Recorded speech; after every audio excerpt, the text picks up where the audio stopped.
भारत का संविधान दुनिया का सबसे बड़ा लिखित संविधान क्यों कहलाता है? भारत का संविधान दुनिया का सबसे बड़ा लिखा हुआ संविधान है क्योंकि इसमें बहुत सारे अनुच्छेद, भाग और अनुसूचियां हैं।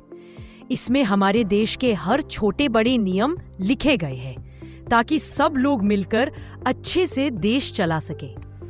भारतीय संविधान में सबसे लंबा अनुच्छेद कौन सा है? आंसर, भारतीय संविधान का सबसे लंबा अनुच्छेद अनुच्छेद 370 था। ये जम्मू और कश्मीर से जुड़ा हुआ था। अब ये हटाया जा चुका है, लेकिन संविधान में ये सबसे बड़ा अनुच्छेद माना जाता था। भारतीय संविधान में शुरू में कितने अनुच्छेद थे?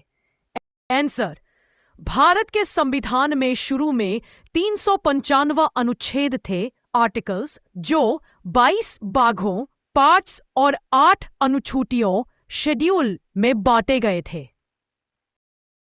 संविधान सभा का गठन कब हुआ था? आंसर, संविधान सभा का गठन 9 दिसंबर 1946 को हुआ था। इसी सभा ने मिलकर भारत का संविधान बनाया। भारतीय संविधान को किसने तैयार किया? भारतीय संविधान को डॉक्टर भीमाराव अंबेडकर ने तैयार किया। उन्हें संविधान का मुख्य शिल्पकार, आर्किटेक्ट ऑफ कॉन्स्टिट्यूशन कहा जाता है। संविधान की प्रस्तावना को क्या कहा जाता है? आंसर, संविधान की प्रस्तावना को भारत का परिचय पत्र कहा जाता है। इसमें लिखा है कि हमारा देश सार्वभौम, समाजवादी, धर्मनिरपेक्ष, लोकतांत्रिक और गणराज्य है। संविधान सभा के अध्यक्ष कौन थे? संविधान सभा के अध्यक्ष डॉक्टर राजेंद्र प्रसाद थे। वे हमारे देश के पहले राष्ट्रपति भी बने।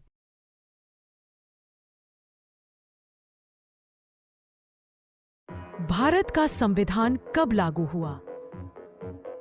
भारत का संविधान 26 जनवरी 1950 को लागू हुआ। इसी दिन को हम हर साल गणतंत्र दिवस के रूप में मनाते हैं।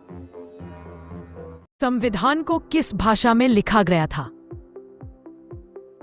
संविधान को हिंदी और अंग्रेजी दोनों भाषाओं में लिखा गया था।